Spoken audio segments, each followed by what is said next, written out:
hangt van de bocht en hier. Het dat zien we door.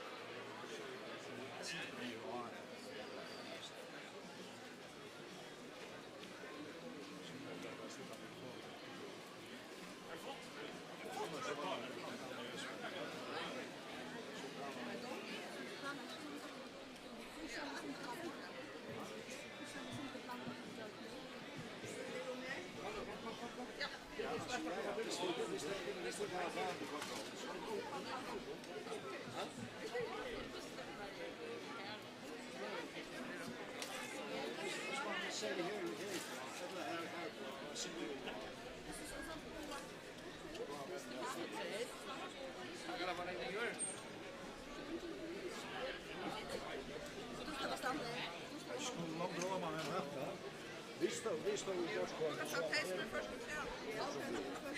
Ja, man ska presentera så stämmer. Jag känner blir av plats. Varför ska klättra?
Simone, yeah.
God kvöld.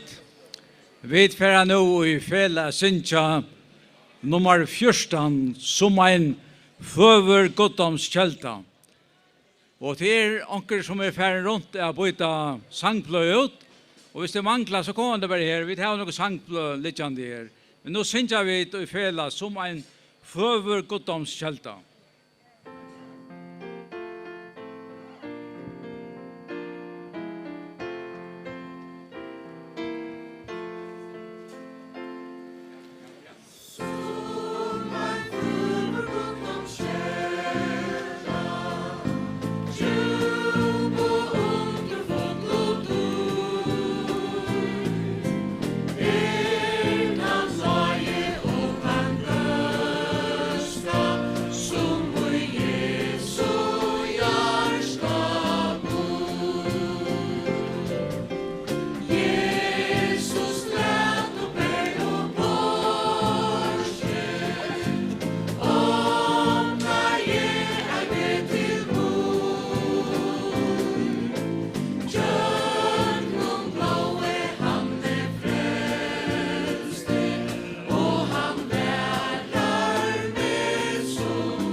God kvöld og hjertelig velkommen til utomøte utenfor Ebenezer.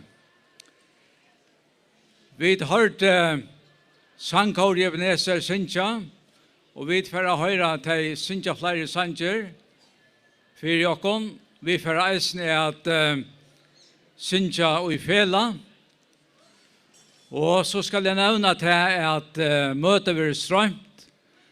Og for å få samband så kan man få inn av heimasynet til Ebenezer, ebenezer.fo.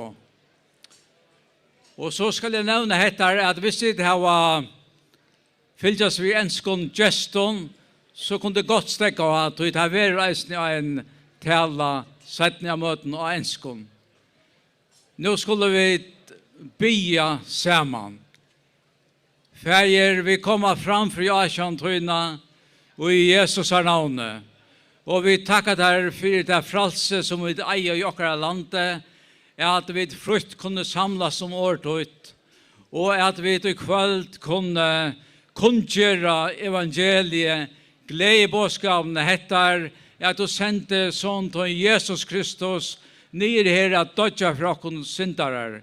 Fær vi be etter at du skal virka vi tøynen anda og i tjøknen til som sundjeverer og talaverer. Vi letter oss såleis og alt bare de som i her av Ålasøge og de som i allnett noen og fylgja vi. Vi letter oss alt i Jesu navn i tøyner gode hender. Amen. Vi synger nå i fela nummer 8. Syng om Jesu underfotla kærleik. Nummer 8. Og tar vi da synger så har vi et sangkår syngjat.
Sankar för att synja sanchen stentor to av via möte.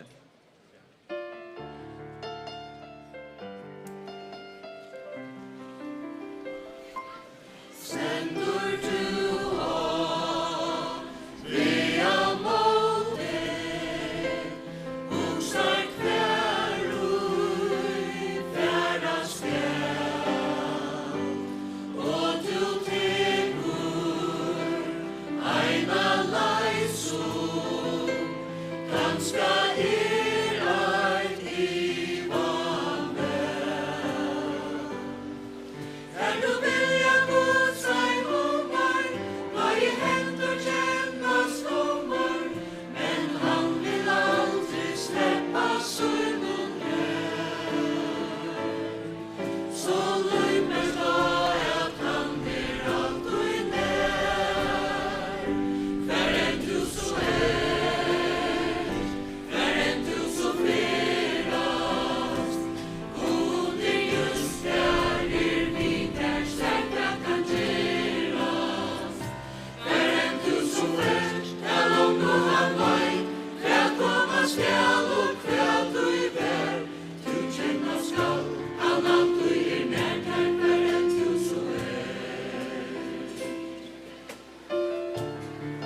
Nu talar Paul Nilsen.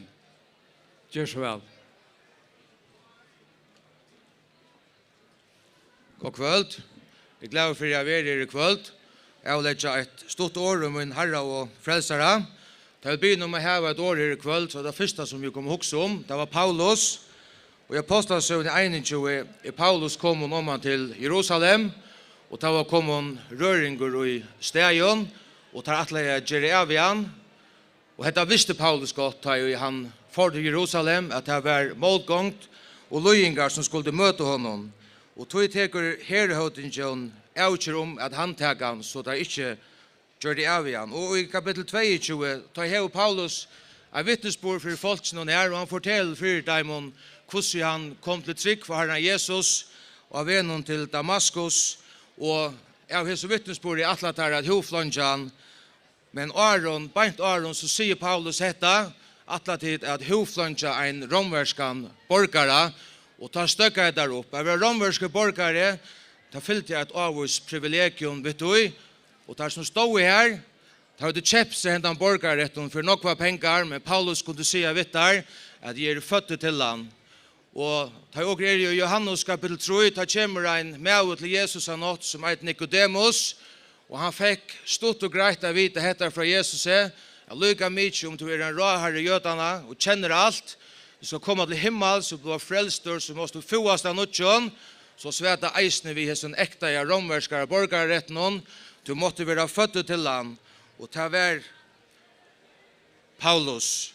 I kapittel 24 er han framfor en mann som heter Felix, og kapitlen enda vi tog, at Felix for en ettermann som heter Festus, og Paulus kommer framfor Festus, og han skjøter malsut for keisaren, og Festus sier hette her vi Agrippa, at han høtte best nekra strusspurningar vi han om sine egne godstyrskan, og om en Jesus som deier men som Paulus sier liver. Og i kapittel 3 sier han hette, tid menn brøver, er farisiere, sånne farisiere, for vogn og for oppreist hinna deie til at vil dømter. Men for en Jesus som liver, var det til som tar akkurat i han fyrre, og til det som åker prædika her i kvöld, og prædika en evig fria frelse, og en Jesus som lever. Og synja og en sanje, mun Jesus lever, og du skal leva. Mun Jesus lever, trykker i, og spurningen trus du at han Jesus som lever. Vi enda noen av hans herre vittnesbord i hans herre vergerøvi, og vi øtlen tog som 4 ganger i hans kapitlen i Apostelsøvne, ta stendra framfor sjølven, Agrippa konge, og hørte om det samme her i Gjørskvelde, og det siste 4 versene som Paulus sier vi Agrippa kong til dette her, konger veit om hetta, og vi han taler i djarvor, to viser i at ikke av hæson honom åkunnot, hette her vi jo ikke hent i avkrotje, trus du profeten om Agrippa konger, jeg veit at du tror. Da sier Agrippa vi Paulus, lyte vantar også, at du ivetaler med å være en kristnan. Paulus svarer i, om du lyte vantar også et eller nok, så vil de yngst til god, at ikke best du, men eisen i ødel, som høyrer med i det, og det kunne være til ødel som høyrer med i det, skulle gjørt slik som hesar lunsjer undanteknar. Og til ikke okra, at du skal komme eie til Jesus, som jeg har opplevd, som okra har opplevd, og lunsjerna kunne være mynd på, til som i munnen løyve, eller løyve Paulus er, kanskje darvar eller forstyrrer til nasjon, for å komme til Jesus, så hikk ikke om jeg, eller åker, men hikk av Jesus til det verkraste som tok han suttja her i løyvnen. Amen.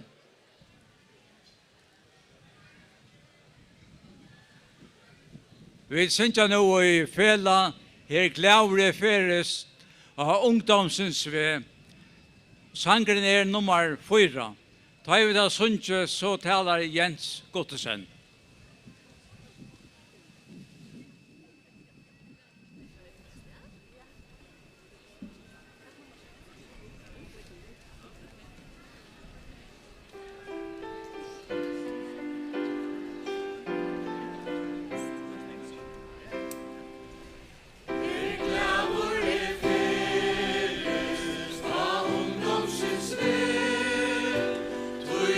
Aye.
Hej dit. Om du har mina rødt, så lustar vi. Jeg har i mange år eisen gynnsi her i Ebenezer. Jeg havnar gøtten, og jeg sjølver havnar med her. Men eisen to, så har jeg eisen spurningar til løyve, hva vi gjør her, og hvor vi er her, hva vi kommer fra. Og det er eisen hassuna erbjongar vi mer, at jeg ser spurningar til alt det som er drikve. Men spurningar det er eisen gåre hava, til det er menner okkom som folk, at få svære på spurningar. Jeg har selv vært her i Havnargøte et kvöld. Her er 2 brødre kom ut til meg og spurte hva de gjør det her, et leierkvöld. Og jeg stod for svær noen at jeg ikke visste, men det tog at jeg på en måte rønte å finne svær.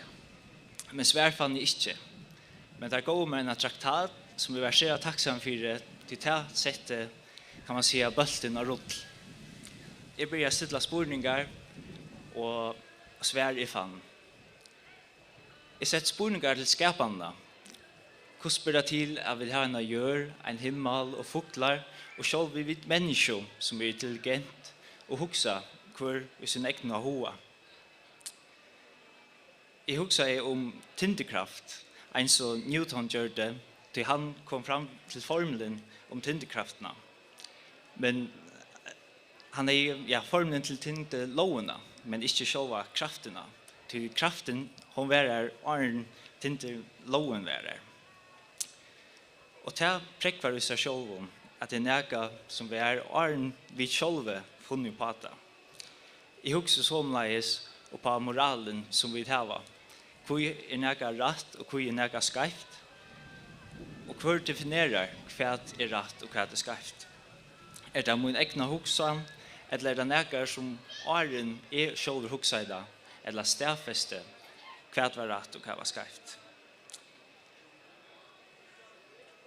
Jeg vil bytte meg inn at her var en sannleik. Her måtte være en sannleik. Til okkurs er jo rett og okkurs er skreift. Og jeg kunne ikke lade min egna stoltleika foran meg at trykva tog. Jeg måtte jo eisen selv hugsa at jeg må avgjøre meg eisen teka av avbyrd. Alt det som jeg gjør har jo avleggingar. Og så igjen kom jeg hugsa hvor skapte god. Men om jeg hugsa såleis og ser til handa sporingen hvor skapte god, så har vi langt definera at god er en skapninger. Men Bibelen tåsar om god som skaparen heimsins. Han var fra evjon tøyon og vært han og skapte. Vi leser i 1. Mosebok 1 at vi opphavet skapte god heimen.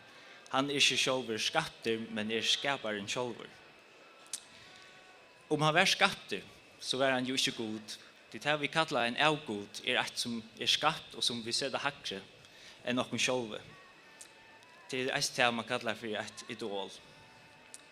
Men god, han er heilaver og rettviser, og han tåler ikke synd. Og i sin skapan skapte han i okkar mynd, og i sin mynd, så vi mynda han. Og han gav okkur møleikan å velja han, eller velja okkur sjølve.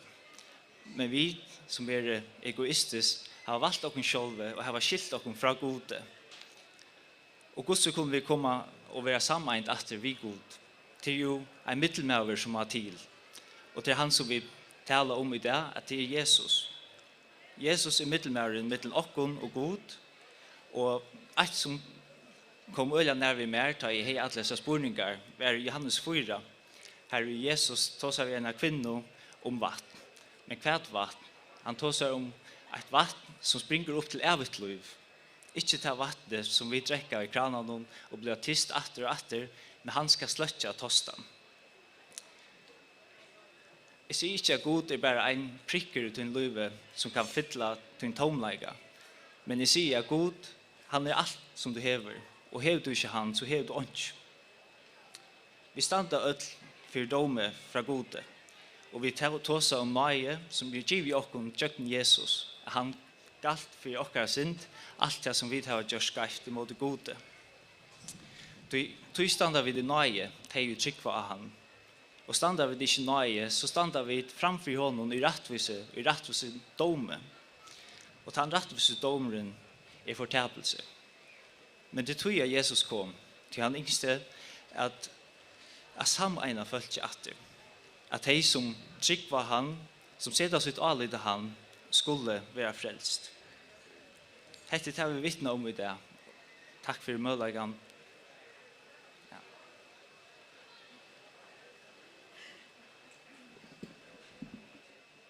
Nu synger sangkåre, og ta i til her sunnkje, så taler Nils Paule Nolstein, og til å være ønskom. Gjør så vel, sangkåre.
Good evening, everyone, and a hot welcome to our visitors from different countries.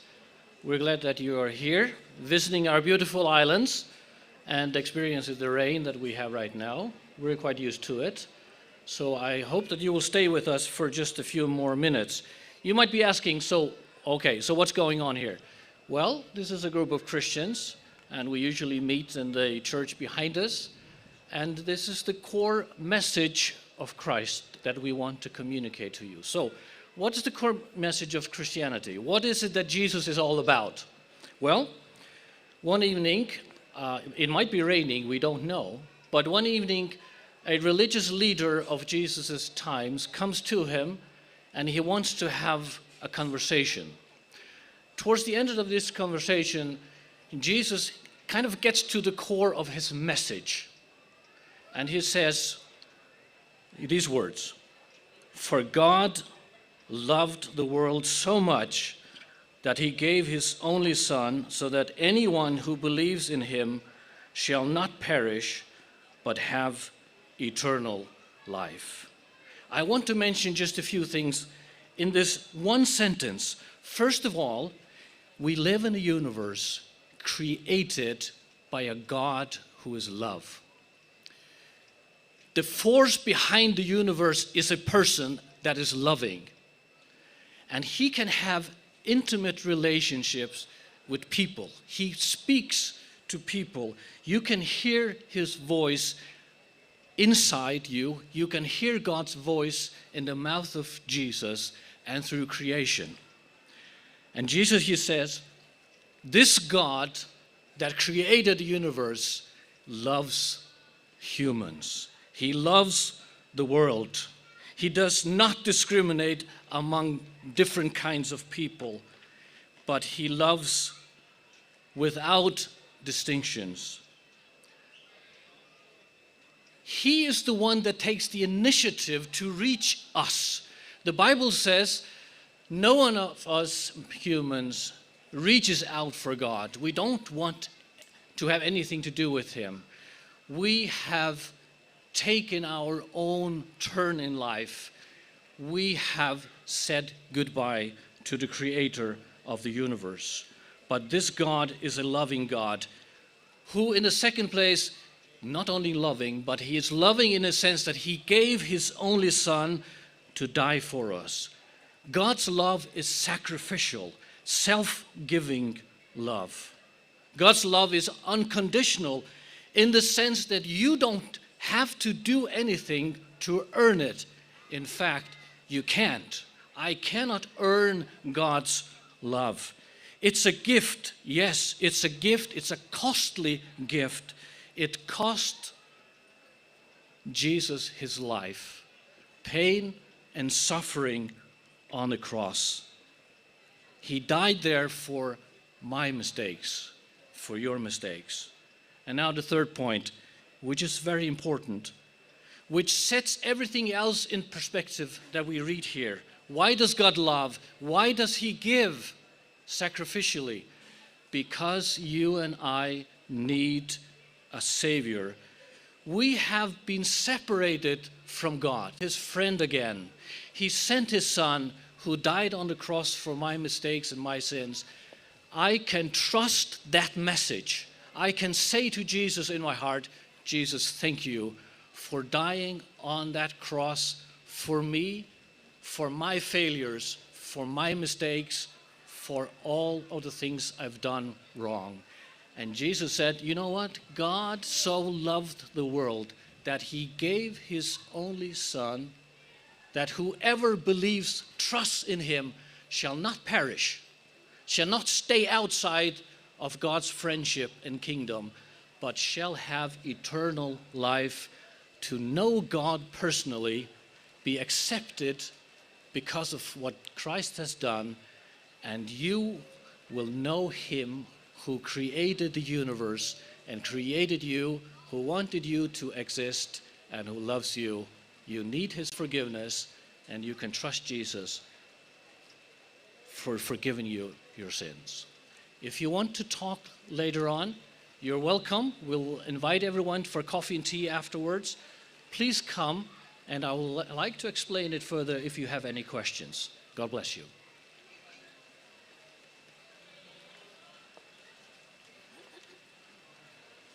Vi synger nå i fela, han teker ei glede fra der, han Jesus og kallar det til, og tar vi det her sunnkje, så hører vi det tåre vinter regnerst.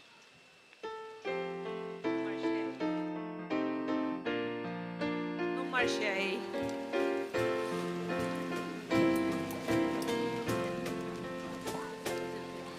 Han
God kvöld, hører du med?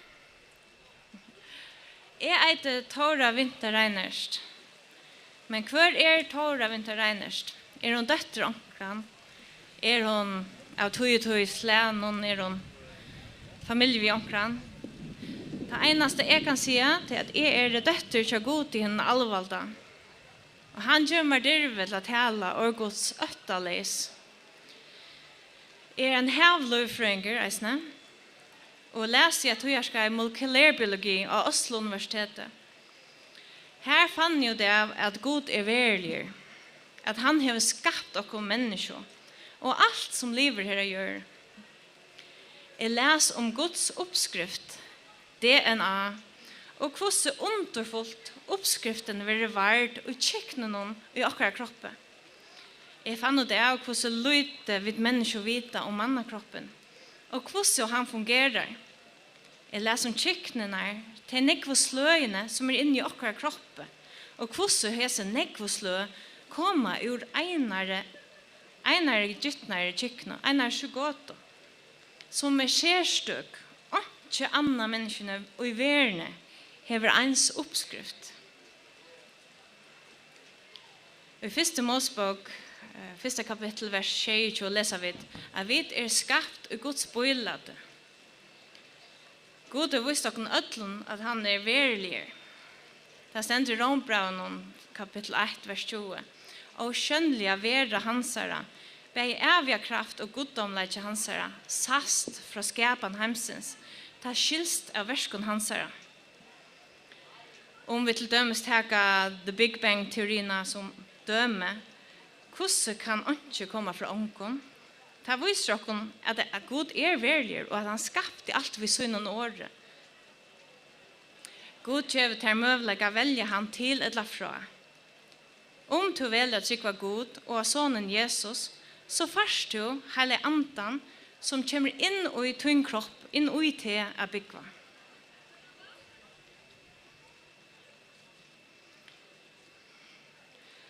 Hele anden, han legger Guds lov i okkar hjerte og sinne. Og Gud, han glömmer okkar synder og lovarbrott og fyrtjøver okkon. Han tidsi alla mina synder som jeg har gjort, og her det utrolig nekvar. Og han har glemt der. Han lovar meg, han har glemt der. Og jeg en nødje skapninger. Jeg blir nødjon. Hebreer bra 20, vers 22. Så let jeg okkon stå fram vid sånn hjärsta og fotlar troer vi så. Vi gjørston og rensa ifra ringar samviske. Og likamon og tvåa vi regn og vattne. Vi fullkomlige nødje skapninger. Alt det ringa som jeg har gjort og hoksa jeg rensa fra. Og jeg har nå en regn samviske. Og Jesus har rensa meg helt. Og jeg har en glede og en fri som man slett kan greie fra hva han kommer fra. Men jeg vet at han fra gode. Det alle ikke åkken som trykker å lese Bibelen daglig, til så vil vi hele gjort. Vi slipper å lujtjas Jesus mer og mer kvendig. Det helt fantastisk. Og da kan vi døme om hva det rett og skreft og være rein. Efesos brevet 2:20. Videre smøygods skapte Kristus Jesus til gåversk, som går fram en undan og lagt til reier vi skulle leve i teimen. Kolossebrevet 1:20. Let dere leve herren om verdia, som hon og lykar av atlan hatt, og ved kunnskapen om god ber avvekst og veksa i atlan gåen verste. Jeg har givet med mine bøtten, min mann, og alt mitt lov til god. Vi tog vån at jeg slipper å genka i hans verskon som han langt har lagt til rettest til mer å genka i. Og at jeg er ferdig til himmels til han kommer enn det. Eller ta i dag. Takk for det.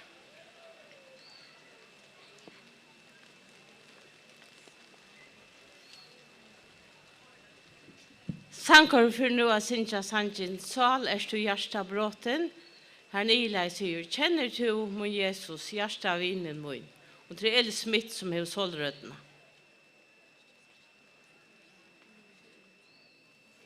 Ta i sangkåret hever sunnje, så det Svenning av loftet som kommer enda.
kjenner tøyne vonbrot, leker deg djup og sar.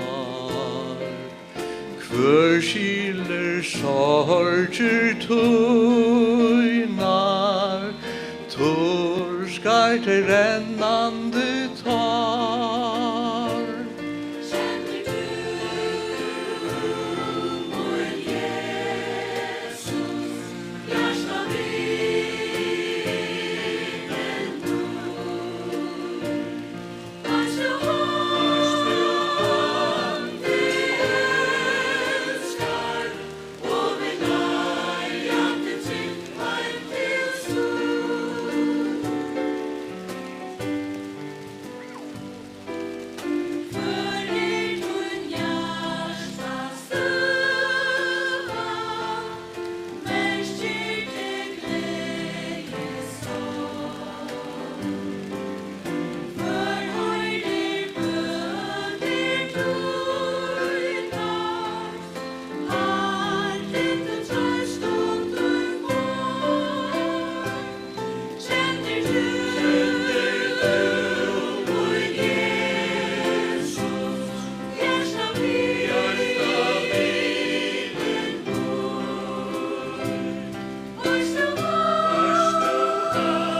vi älskar, och vi leja till trygghet till slut. Och vi leja till trygghet till Ja, og det er så fattelig min lot, ena for en. Jeg skulle enda hesa løtna av Olasøko. Nå er det færre rekna, men takk for at det standa her framvis. Og jeg skal ikke færre halda enn lenga tale. Men nå tar jeg være ved oman her. Så opplevde jeg en nok så stortlig hending. Det har sikkert lagt mest til torgklæsja mer. Og hette er kvitt og blått, og så kommer en kona så gled imot mer. Jeg kjente henne sinter, så hun visste hvor det var. Så sier hun med «Kair A-K-ui».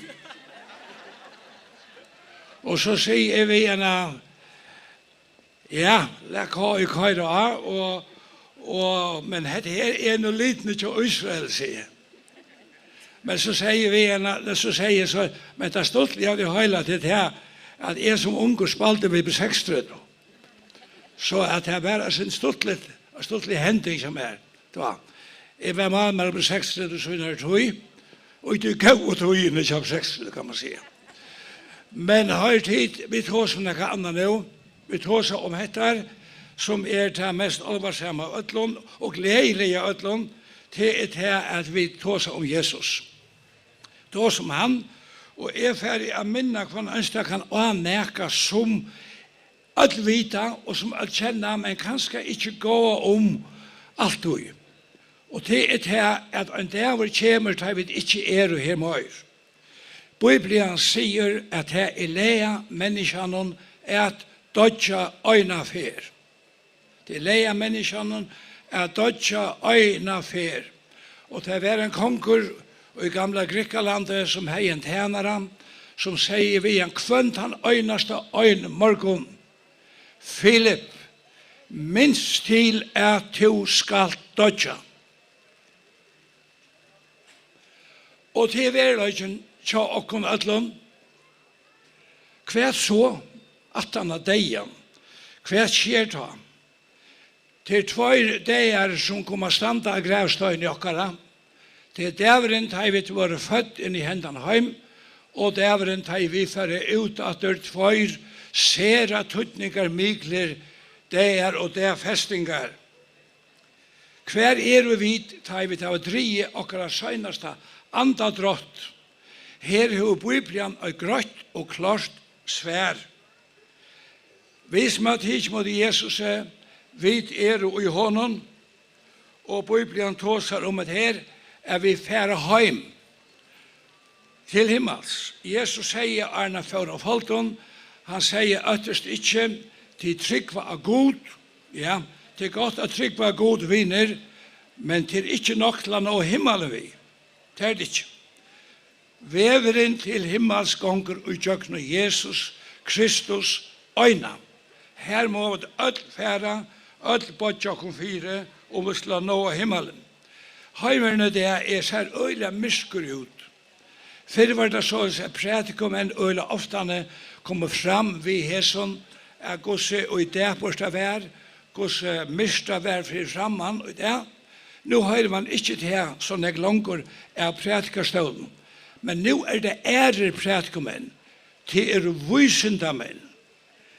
Og er det som sier at om vi ikke skikker oss godt av hesar folk, så gonger henda gjør under og i bøgnløyes skytte. Vi dolker hesar gjør. Men sama gjer av ein hatt, til ein dag så ver henda gjør ikke mer, og så ver vi ikke mer, men hver vi teg og av tottnar. Og i 1955, som ikke lengst søgjane, 1955 var jeg som 15 år gammel fiskemæver i Grønland. Og et av tog som vi gledde å komme til å være å komme inn av grønlandske banken, fiskebanken, og inn i Føringehavn. Og nå stod søgjane ståmere boi av til Grønlands, det var det samband vi tro på det skipet Juvel, men langseren kommer jeg for å komme inn i Føringehavnene. Og suttja Føringehavnene, øyne ferner enn.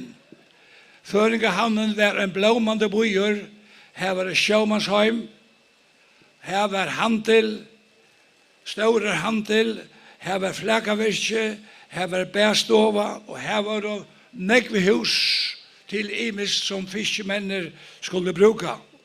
Det var en blåmande bojur faktisk i verløygan. Men nå tar jeg kom til Føringehavnen i Hesvenar, da var det som å suttja en spøkelsesboi. Det var øyla sort å suttja, det var ikke måte du kunne komme på land. Britjan var toa, en britja som var nutøymans av öllun økjen, nesten ett skip kunne komme og legge et her, skipa opp, og det som vi kjørte i Føringehavn, da det var landa i Føringehavn. Men nå det bare høym av til farna. Og dette fikk meg å huske om noe som prætikeren sier. Prætikeren sier, altså bøtjen i Bibelen og prætikeren, alt hever tøy søyna.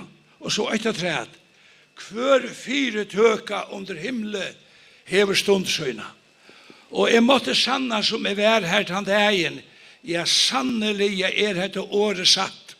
Ikke bare dette året i Bibelen, men alt annet, øysen i hettar som Bibelen sier, og som prætikeren teker fram, hoksa om skaparatøyen av ungdomsåren. Hoksa om god, hoksa om hva han sier til okken i sønnen året, lusta etter og gjer etter tøy. Bibelen tåsar om en mann som bygde hus.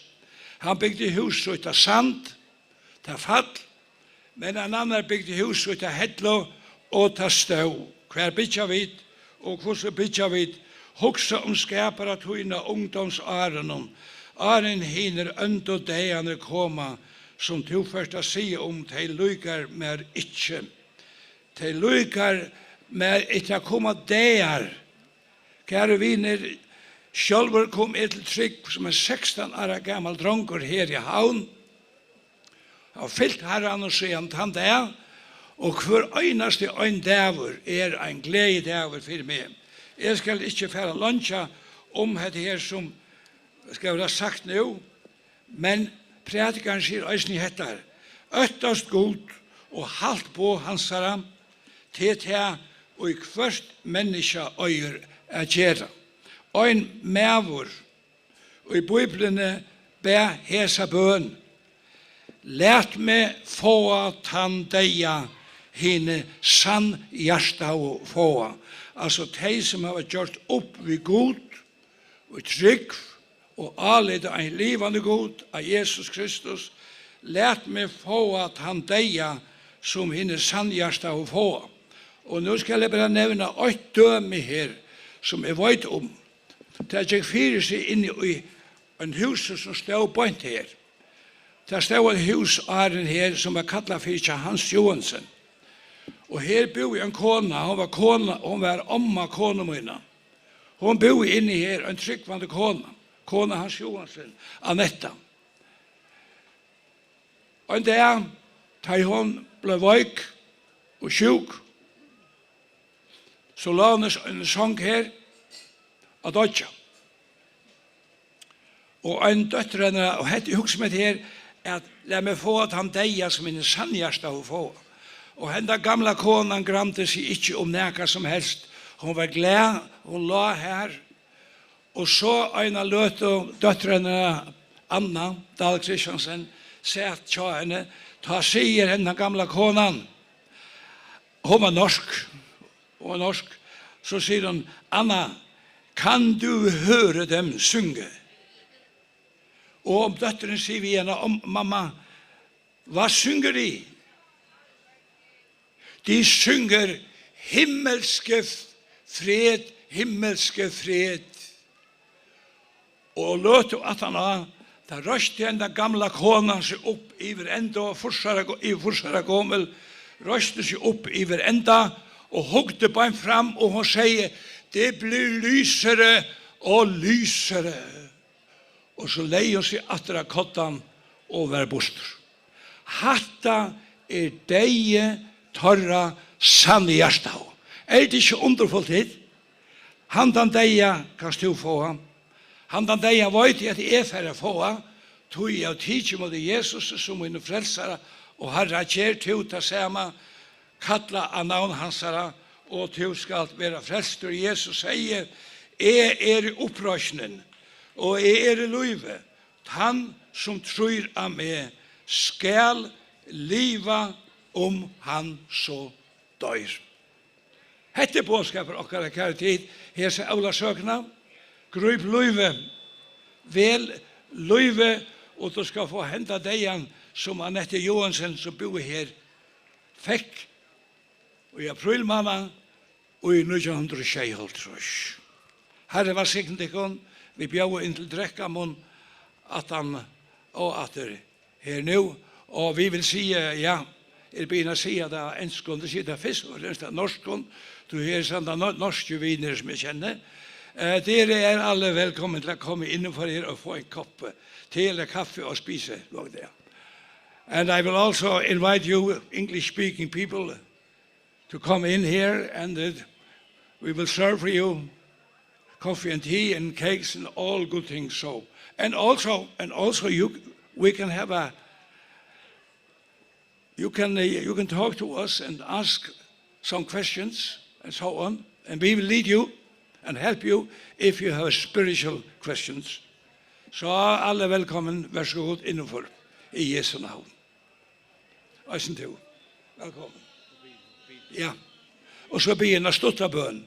Herre, takk for seg løtna. Takk for ditt år. Takk, Jesus, at du elsker feltet.